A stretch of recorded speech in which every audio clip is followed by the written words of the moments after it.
Movie start होती है flight 180 की एक्सप्लोजन के एक साल बाद। हमें दिखाई जाती है कॉलेज स्टूडेंट किम्बरली, जो कि अपने दोस्तों फ्राइना, शाइनो और डंकी के साथ कहीं घूमने जा रही थी। जब वो लोग हाईवे एंट्रेंस पर वेट कर रहे थे तब उनके पास एक बैगर आ जाती है। उस बैगर के बैग के अंदर से सारे के सारे कैंस गिर जाते हैं। उसे अवॉइड कर ये सभी लोग अपनी कार हाईवे पर ले लेते हैं। रास्ते में एक बस के अंदर काफ़ी सारे बच्चे पाइल अप चिल्ला रहे थे। इस बात पर किम्बरली के अलावा कोई भी ध्यान नहीं देता। रेडियो ऑन करने पर उसे पता चलता है कि एक साल पहले फ्लाइट 180 वाला हादसा हुआ था।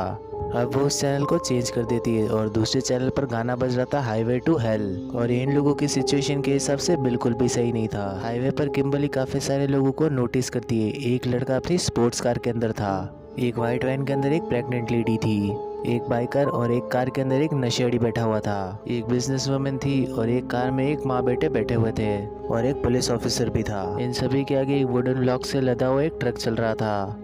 सब कुछ यहाँ पर एकदम नॉर्मल जा रहा था सिवाय किम्बरली के, और उसे यहाँ पर काफ़ी सारे अजीब अजीब से साइन मिल रहे थे और वो सारे साइंस और ये सभी लोग अभी तक हाईवे एंट्रेंस पर ही थे। किम्बरली काफ़ी ज़्यादा घबरा चुकी थी।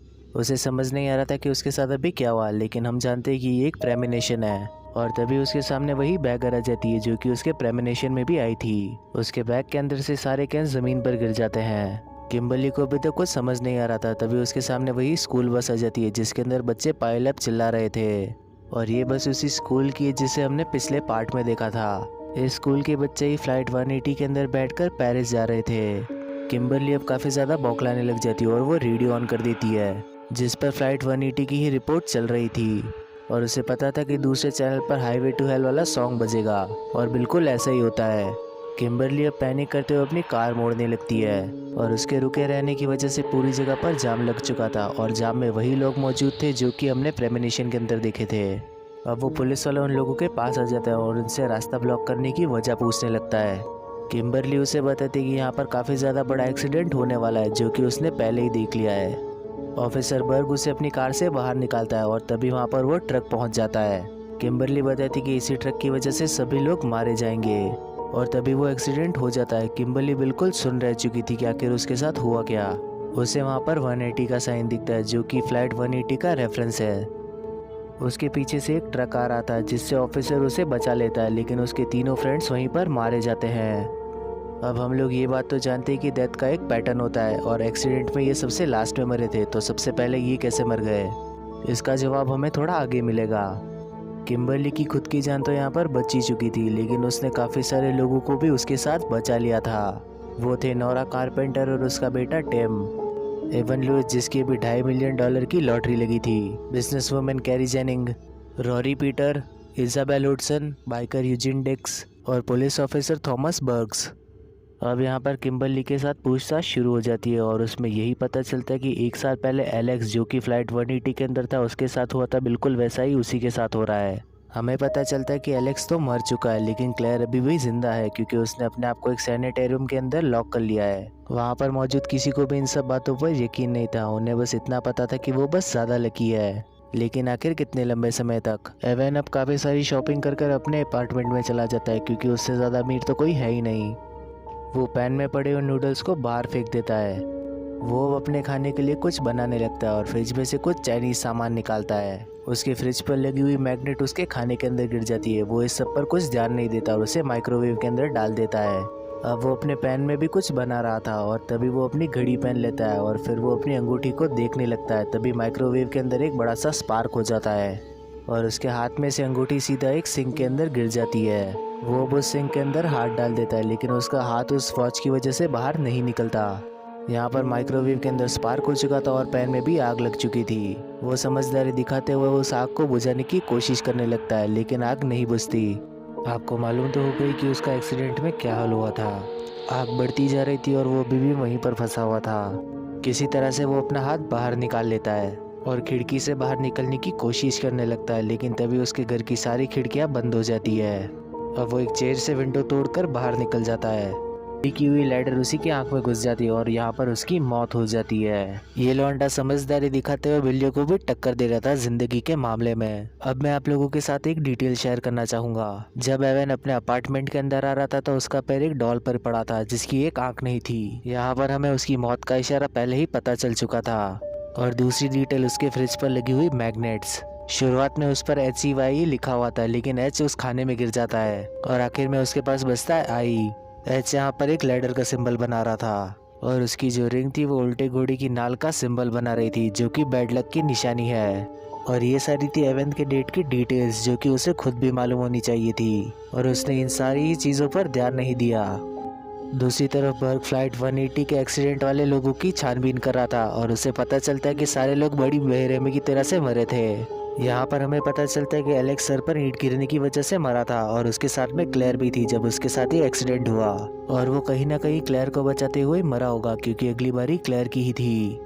दूसरी तरफ बाकी के सर्वाइवर्स टीवी पर उसी एक्सीडेंट की न्यूज़ देख रहे थे और वो सभी लोग अपने आप को लकी समझ रहे थे, लेकिन तभी वहाँ पर एवन की न्यूज़ चलने लगती है और ये देखकर उन सभी लोगों के होश उड़ जाते हैं। अगले दिन किम्बरली सैनिटोरियम में जाती है क्लेयर से मिलने और उसे लग रहा था कि क्लेयर उसकी मदद करेगी, लेकिन ऐसा बिल्कुल भी नहीं था। क्लेयर उसे कहती है कि उसे साइंस पर ध्यान देना होगा, क्योंकि सिर्फ साइंस ही है जो कि उसे बचा सकते हैं। और अब वो उसे डेथ के पैटर्न के बारे में भी समझाने लगती है, लेकिन वो उसके केस में बिल्कुल भी तरीके से काम नहीं कर रहा था, क्योंकि उस हिसाब से ऑफिसर को तो अब तक मर जाना चाहिए था।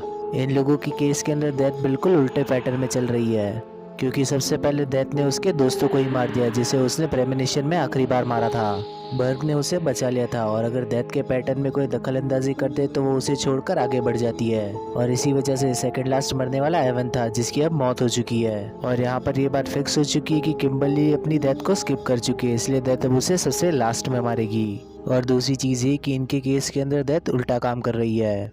अब आप लोग पूछोगे कि डेथ को और कुछ काम नहीं है क्या, कभी वो सीधा चल रही है और कभी उल्टा, तो इस चीज़ का जवाब भी हमें काफ़ी जल्दी आगे ही मिल जाएगा। अब किम्बरली क्लेयर से मदद मांगने लगती है, लेकिन अगर उसे मदद करनी होती तो वो यहाँ पर सैनिटोरियम के अंदर क्यों रह रही होती। अब जैसे ही किम्बरली अपने घर पहुँचती है तो उसे ऑफिसर अपने घर के बाहर ही मिलता है, क्योंकि उसे किम्बरली की बातों में विश्वास होने लगा था। अचानक से किम्बरली को खिड़की में काफ़ी सारे पिजन्स दिखाई देते हैं। वो इसे साइन की तरह समझ चुकी थी और वो समझ जाती है कि अगला नंबर नोरा और टिम का है और उन दोनों की हिदायत की वजह पिजन्स होंगे। ये दोनों लोग उन लोगों को ढूंढने के लिए निकल जाते हैं। दूसरी तरफ क्लेयर सोच रही थी कि ऐसे जीने से अच्छा तो मर जाना है, और वो उस जगह से बाहर निकलने का फैसला ले लेती है। नोरा टिम को लेकर डेंटिस्ट के पास आई थी और इस जगह पर भी वही गाना बज रहा था जो कि फर्स्ट पार्ट के अंदर बज रहा था। हम ये नोटिस कर पाते कि उस जगह पर कंस्ट्रक्शन का काम चल रहा था और जिस वजह से वहाँ पर काफ़ी सारे पिजन्स घूम रहे थे।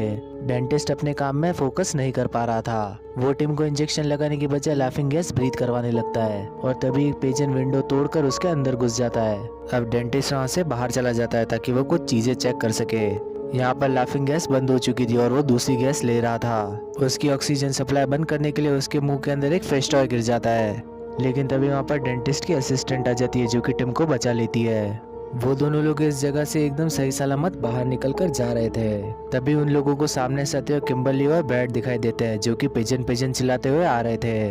और इतना सुनकर टिम पिजन्स के पास चला जाता है, तभी उसके ऊपर आकर एक ग्लास गिर जाता है। नोरा ये सब कुछ देखकर सुन रह चुकी थी, इसीलिए बर्ग फैसला करता है कि वो सभी सर्वाइवर्स को अपने घर पर बुलाएगा एक मीटिंग के लिए। बर्ग अब किम्बरली को अपने घर पर ड्रॉप करने जाता है और तभी वहाँ पर उन दोनों की मुलाकात क्लेयर से होती है। वो उन्हें बताती है कि सिर्फ एक ही आदमी जो उन लोगों को बचा सकता है, जिसका नाम है विलियम। विलियम बताता है कि सिर्फ न्यू लाइफ ही पुरानी लाइफ को हरा सकती है और हर डेथ के लिए एक लाइफ होनी चाहिए, जिसका मतलब है कि सब कुछ एकदम सिस्टमेटिक वे में चलना चाहिए। ये सभी लोग इस बारे में सोच ही रहे थे, तभी किम्बरली को एक विजन आता है जिसके अंदर एक औरत एक वाइट वैन चला रही थी और वो पानी के अंदर डूब जाती है। यहाँ पर ये लोग समझ चुके कि इजाबेला के बारे में यहाँ पर बात हो रही है, क्योंकि वो इंटरोगेशन के अंदर भी नहीं आई थी और वो ही वाइट कार चला रही थी। बर्ग अब यहाँ पर एक पुलिस वाला था, इसीलिए इजाबेला को ढूंढने में अब कोई परेशानी नहीं होने वाली थी। वो पूरे शहर की पुलिस को इस सब के लिए तैनात कर देता है और इस काम में ज़्यादा आसानी हो, इसीलिए वो उस गाड़ी को चोरी की गाड़ी घोषित कर देता है। अब हम देखते हैं कि सभी सर्वाइवर्स बर्ग के अपार्टमेंट में पहुँच चुके हैं, लेकिन उसके अपार्टमेंट की लिफ्ट कुछ अच्छी तरह से काम नहीं कर रही। अब इस जगह पर फिर से वही डेथ सॉन्ग बजने लगता है और यहाँ पर वो गाना ऑफिशियल डेथ सॉन्ग बन चुका है। क्लेयर बताती है कि अगला नंबर नोरा का होने वाला है और अगर उसे बचना है तो उसे साइंस पर ध्यान देना होगा। यूजिन उनकी बात से किसी भी तरह से सहमत नहीं था और नोरा का बेटा मर चुका था, इसीलिए अब उसे भी ज़्यादा कुछ परवाह नहीं थी। वो दोनों यहाँ से जाने लगते हैं। उन लोगों के जाते ही रॉरी को एक साइन दिखाई देता है जिसे वो पकड़ लेता है। उसे शैडो के अंदर एक आदमी दिखाई दे रहा था जिसके दोनों हाथों में हुक्स थे और ऐसा ही आदमी उनके साथ लिफ्ट के अंदर मौजूद है। क्लेयर उन दोनों को फटाफट से कॉल करती है उसका फ़ोन नीचे गिर जाता है। उसे उठाने के चक्कर में उसके स्वेटशर्ट के अंदर हुक फंस जाता है और जैसे ही उसे पता चलता है कि हुक वाला आदमी उसे मारने वाला, वो पैनिक करने लगती है। वो उस लिफ्ट के अंदर से फटाफट बाहर भागने लगती है, लेकिन उस लिफ्ट के दरवाजे खराब थे और उसका सर फंस जाता है उस लिफ्ट के अंदर। किम और क्लेयर उसकी मदद करने के लिए फटाफट वहाँ पर पहुँच जाते हैं, लेकिन अब तक बहुत ज़्यादा देर हो चुकी थी। उसका सर दर्द से अलग हो जाता है। बर्ग को रिपोर्ट मिलती है कि पुलिस वालों ने इजाबेला को पकड़ लिया है। ये सभी लोग वहाँ जाने का फैसला करते हैं, लेकिन तभी यूजीन का दिमाग खिसक जाता है, बिल्कुल कार्टर की तरह। वो खुद को मारने की कोशिश करता है, लेकिन गोली नहीं चलती, जबकि पूरी की पूरी गन लोडेड थी। और ऐसा इसलिए हो रहा था क्योंकि मरने की बारी भी उसकी नहीं थी। ये सभी लोग पुलिस स्टेशन के लिए निकल जाते हैं। दूसरी तरफ इजाबेला को यहाँ पर लेबर पेन होने लगता है और यहाँ पर वो पुलिस वाला उसे बिठाकर आगे निकल जाता है। यहाँ पर ये सभी लोग बात कर रहे थे कि वो एक बार डेथ से पहले भी बच चुके हैं। यूजीन बताता है 1 साल पहले उसके स्कूल का बच्चा एक नाइफ लेकर आया था और उसने एक टीचर को मार दिया था। वो टीचर यूजीन होने वाला था, लेकिन 2 दिन पहले उसका ट्रांसफ़र हो गया था और उसकी जगह लेने वाली टीचर थी मिस ल्यूटन। ऐसे ही बर्ग पिछले साल अपने एक क्राइम सीन पर जा रहा था, लेकिन उसके बजाय उसके दोस्त को जाना पड़ा और यहाँ पर उसका दोस्त मारा गया। ट्रेन से जिसका एक्सीडेंट हुआ वो था बिली। लेट हो जाने की वजह से किम एक बार होटल के अंदर गैस लीक होने से बच गई और पूरा होटल मारा गया, लेकिन किम होटल तक पहुंच ही नहीं पाई। रास्ते में उसकी बस ने एक लड़की को उड़ा दिया था और वो लड़की थी टेरी। पेरिस में लास्ट ईयर एक थिएटर ढह गया था जिसमें काफी सारे लोग मर गए थे। लोरी को भी उस जगह पर जाना था, लेकिन वो उस जगह तक पहुंच ही नहीं पाया क्योंकि रास्ते में एक लड़की को साइन बोर्ड ने उड़ा दिया था। एक दिन किम्बर्ली अपनी मॉम के साथ मॉल जा रही थी, लेकिन रास्ते में एक न्यूज़ देखने के लिए रुक गए जिसमें एक लड़के ने अपने बाथरूम में अपने आप को एक फांसी लगा ली थी और टीवी पर न्यूज़ चल रही थी टॉड की, यानी कि फ्लाइट 180 के सर्वाइवर्स की वजह से इन सभी लोगों की डेथ भी टल गई थी और डेथ फिर से अपने बिगड़े हुए डिज़ाइन को सुधार रही है, इसीलिए वो उल्टी तरह से चल रही है। यानी कि एलेक्स और बाकी के लोग अभी तक फ्लाइट से नहीं उतरते तो ये लोग अभी तक जिंदा नहीं होते और लोग हमसे कहते हैं कि फाइनल डेस्टिनेशन के अंदर एक्सप्लेन करने वाला क्या है। और यहाँ पर आप सभी लोगों की कंफ्यूजन दूर हो गई होगी। अब ये सभी लोग इजाबेला के पास जा रहे थे, लेकिन इजाबेला ही इन लोगों के पास आ जाती है। किम की गाड़ी का टायर फट जाता है और इनकी गाड़ी सीधे जाकर फार्म में घुस जाती है। इजाबेला अब बच चुकी थी, लेकिन इन लोगों के पास फिर भी ज्यादा टाइम बाकी नहीं था। वो पुलिस वाला एक्सीडेंट रिपोर्ट कर हॉस्पिटल की तरफ बढ़ जाता है। दूसरी तरफ इन लोगों को भी कुछ नहीं होता। यूजीन जरा सा इंजर्ड होता और किम कार के अंदर स्टक हो चुकी थी। वहाँ पर एम्बुलेंस आ जाती है और यूजीन को उसके अंदर बिठाकर भेज दिया जाता है। रोरी ब्रायन नाम के एक लड़के को टकराने से बचा लेता है और वही गाड़ी एक रॉक से टकरा जाती है जिस वजह से उसका फ्यूल लीक होने लगता है। इमरजेंसी टीम इसी वजह से किम मारी जाती है। उसके हाथ में से सिगरेट नीचे और वहाँ पर बर्ग, किम्बर्ली और क्लेयर बचे हुए थे। वो तीनों उस फार्म के मालिक का ट्रक लेकर हॉस्पिटल की तरफ निकल जाते हैं। हॉस्पिटल जाते हुए किम्बर्ली को फिर से विजन आने लगते हैं कि एक डॉक्टर इजाबेला को मार देगी। अब ये हॉस्पिटल पहुंच जाते हैं। क्लेयर यूजीन को चेक करने जाती है और ये दोनों इजाबेला को देखने जाते हैं। यहाँ पर यूजीन की बारी भी आ चुकी थी। उसके ऑक्सीजन सिलेंडर का पाइप निकल चुका था, इसलिए अब उसकी भी मौत होने वाली थी। यहाँ पर इन लोगों को वही डॉक्टर मिल जाती है और ये लोग उसे रोक लेते हैं। इजाबेला की डिलीवरी यहाँ पर सक्सेसफुली हो जाती है। ये लोग काफी ज्यादा खुश थे क्योंकि ये सभी लोग बच चुके थे। ये लोग भागते हुए क्लेयर को ये खबर सुनाने चले जाते हैं। अब किम्बर्ली को फिर से एक विजन आता है जिसमें उसे पता चलता है कि इजाबेला तो कभी मरने ही नहीं वाली थी। क्लेयर अब भागते हुए यूजीन के पास चली, भी मौत हो चुकी थी। अब किम्बर्ली को समझ में आता है कि उसके विजन में उसे और कोई नहीं बल्कि वो खुद ही दिखाई दे रही है, इसीलिए वो समझ जाती है कि उसे क्या करना है। वो एम्बुलेंस लेकर सीधा पानी के अंदर कूद जाती है और उसके पीछे पीछे बर्ग भी कूद जाता है। वो किम्बर्ली को बचाने की कोशिश करता है, लेकिन अभी तक बहुत ज़्यादा देर हो चुकी थी क्योंकि उसकी सांसें रुक चुकी थी। उसकी आंखों के सामने अंधेरा छा जाता है और तभी उसे एक नई रोशनी दिखाई देती है। उसके सामने फिर से वही डॉक्टर खड़ी हुई थी जिसने उसे एक नई लाइफ दी थी। तो न्यू लाइफ ने डेथ को रोक दिया, यानी कि अब वो दोनों शांति से जी सकते हैं। अब हमें कुछ दिन बाद का सीन दिखाया जाता है जहाँ पर वो लोग फिर से उसी फार्म पर जाते हैं एक लंच के लिए। उन्हें पता चलता है कि रोरी ने उस फार्म के मालिक के बेटे की जान बचाई थी और ये बात सुनकर ये लोग परेशान हो जाते हैं क्योंकि उन्हें डेथ का रूल पता था। उनका बारबेक्यू ब्लास्ट हो जाता है और यहाँ पर ब्रायन को डेथ लेकर चली जाती है और यहाँ पर ये मूवी एंड हो जाती है। तो वीडियो पसंद आई हो तो इसे करना लाइक और चैनल को करना सब्सक्राइब। अब मिलेंगे नेक्स्ट वीडियो में, तब तक के लिए बाय।